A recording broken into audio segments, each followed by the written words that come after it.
Assalamualaikum warahmatullahi wabarakatuh. Perkenalkan, saya Zamanintan Shanturi dari kelas AK 704. Saat ini saya ingin melakukan presentasi untuk memenuhi ujian tengah semester mata kuliah Analisis Laporan Keuangan Berbasis IT. Adapun pada presentasi hari ini, saya ingin menjelaskan 3 hal. Yang pertama, apa saja yang dipelajari dalam analisis laporan keuangan. Yang kedua, bagaimana cara menganalisis sebuah laporan keuangan. Dan yang terakhir, menjelaskan rasio-rasio apa saja yang digunakan dalam menganalisis laporan keuangan. Langsung saja kita masuk ke materi yang pertama. Sebelum kita memasuki materi umum, kita akan membahas mengenai definisi ALK. Analisis laporan keuangan merupakan sebuah rangkaian proses atau kegiatan menganalisis laporan keuangan suatu perusahaan dengan menggunakan alat-alat dan teknik-teknik analisis untuk mendapatkan informasi yang diperlukan dalam analisis bisnis. Tujuannya yaitu untuk memahami kinerja keuangan yang telah dicapai perusahaan pada 3 kegiatan utamanya, yakni kegiatan operasional, kegiatan investasi, dan kegiatan pendanaan. Apabila kita ingin melakukan sebuah analisis bisnis, pastinya tidak terlepas dari proses analisis laporan keuangan untuk mendapatkan informasi yang lebih akurat agar kita dapat melangkah lebih lanjut. Intinya, dalam ALK kita akan mempelajari cara membaca laporan keuangan, kemudian menganalisis laporan keuangan tersebut menggunakan teknik-teknik analisis, kemudian menghitung rasio-rasio, dan terakhir kita akan melakukan penilaian berdasarkan seluruh data dan informasi yang telah dikumpulkan tadi. Nah, hasilnya kita bisa membuat keputusan berdasarkan analisis laporan keuangan tersebut.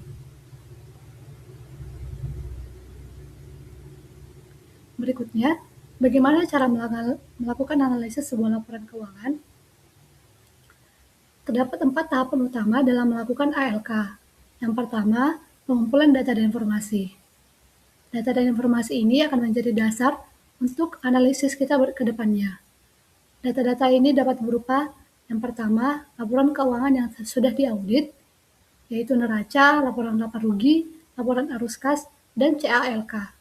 Yang kedua, profil perusahaan, dan yang ketiga, data pendukung lainnya. Contohnya, berita-berita terkait perusahaan tersebut. Yang kedua, proses utamanya yaitu analisis dengan menggunakan teknik-teknik atau pendekatan-pendekatan analisis laporan keuangan.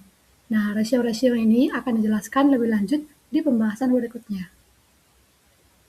Proses yang ketiga adalah benchmarking, yaitu membandingkan hasil analisis kita tadi dengan periode sebelumnya maupun dengan hasil analisis perusahaan sejenis. Dan yang terakhir adalah membuat keputusan atau membuat kesimpulan, yaitu dengan memberikan penilaian atau pendapat berdasarkan hasil analisis yang telah dilakukan sebagai dasar pengambilan keputusan.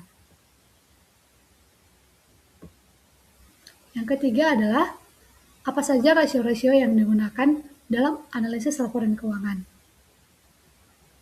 Setiap rasio ini memiliki kegunaan masing-masing yang digunakan untuk menjawab pertanyaan yang berbeda-beda pula sesuai kebutuhan pengguna laporan keuangan. Terdapat 4 rasio keuangan. Yang pertama yaitu rasio likuiditas.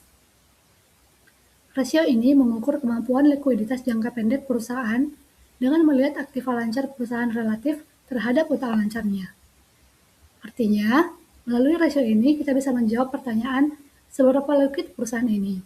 Kemudian, apakah perusahaan mampu membayar utang-utang yang akan jatuh tempo? Nah, yang pertama kita bisa menggunakan current ratio atau rasio lancar. Rumusnya yaitu aset lancar per utang lancar.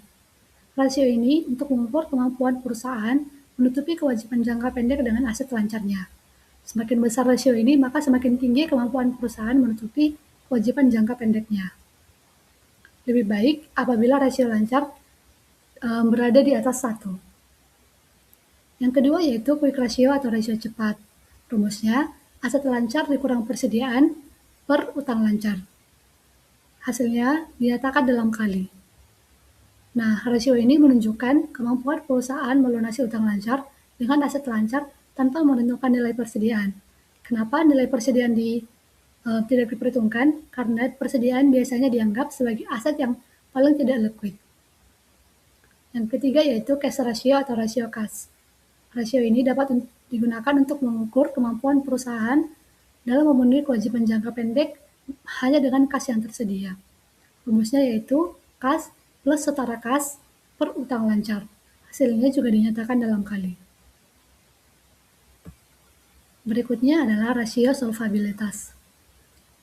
Rasio ini digunakan untuk menggambarkan kemampuan perusahaan untuk memenuhi kewajiban jangka panjang serta struktur pendanaannya. Artinya, melalui rasio ini kita bisa menjawab pertanyaan bagaimana cara perusahaan mendanai pembelian aset-asetnya. Dalam praktiknya, apabila dari hasil perhitungan ternyata rasio solvabilitasnya tinggi, hal ini bisa menimbulkan dua hal, yaitu risikonya lebih besar, tetapi kesempatan untuk mendapatkan laba juga lebih besar. Rasio yang digunakan adalah yang pertama, debt to equity ratio, yaitu rumusnya total utang per ekuitas. Hasilnya dinyatakan dengan persen. Nah, rasio ini digunakan untuk menilai seberapa besar aktiva perusahaan dibiayai oleh utang dibandingkan dengan modal sendiri. Yang kedua, rasio debt ratio dengan rumus total utang per total aset. Rasio ini digunakan untuk mengukur proporsi aset perusahaan yang dibiayai oleh utang. Dan yang ketiga adalah times interest earned dengan rumus laba operasi atau EBIT per beban bunga. Hasilnya dinyatakan dengan kali. Nah, rasio ini digunakan untuk menunjukkan kemampuan perusahaan untuk membayar bunga dari laba operasionalnya. Selanjutnya adalah rasio aktivitas. Rasio ini digunakan untuk mengukur seberapa efektif perusahaan dalam menggunakan aset untuk menghasilkan pendapatan. Artinya, melalui rasio ini, kita bisa menjawab pertanyaan seberapa efisien manajemen perusahaan memanfaatkan aset untuk menghasilkan pendapatan. Nah, yang pertama, rasionya adalah total asset turnover, yaitu dengan rumus penjualan per total aset. Satuannya dalam kali. Nah, dengan menggunakan rasio ini, kita bisa mengukur kemampuan perusahaan menghasilkan penjualan dari keseluruhan aset yang dimiliki. Yang kedua, fixed asset turnover dengan rumus penjualan per aset tetap. Satuannya dalam kali. Rasio ini memperlihatkan sejauh mana efektivitas perusahaan dalam menggunakan aktivanya tersebut, seperti pabrik atau peralatan-peralatannya. Yang ketiga adalah inventory turnover dengan rumus penjualan per persediaan, yaitu untuk mengukur seberapa cepat perputaran persediaan menjadi penjualan. Satuannya dalam kali. Semakin tinggi rasio ini, maka semakin efektif perusahaan. Dan yang terakhir adalah Days Sales Outstanding atau DSO dengan rumus piutang per rata-rata penjualan per hari. Rasio ini menunjukkan seberapa cepat perusahaan dalam melakukan penagihan piutang atas penjualannya. Satuannya dalam hari. Yang keempat adalah rasio profitabilitas. Rasio ini mengukur kemampuan perusahaan menghasilkan keuntungan pada tingkat penjualan, aset, maupun modal saham. Melalui rasio ini kita bisa menjawab apakah perusahaan mendapatkan imbalan yang layak atas investasi yang dilakukan. Nah, dengan menggunakan rasio ini, investor dapat menentukan apakah ia akan berinvestasi terhadap perusahaan ini atau tidak. Satuannya adalah dalam persentase. Rasio yang pertama yaitu gross profit margin dengan rumus laba kotor per penjualan dikali 100%.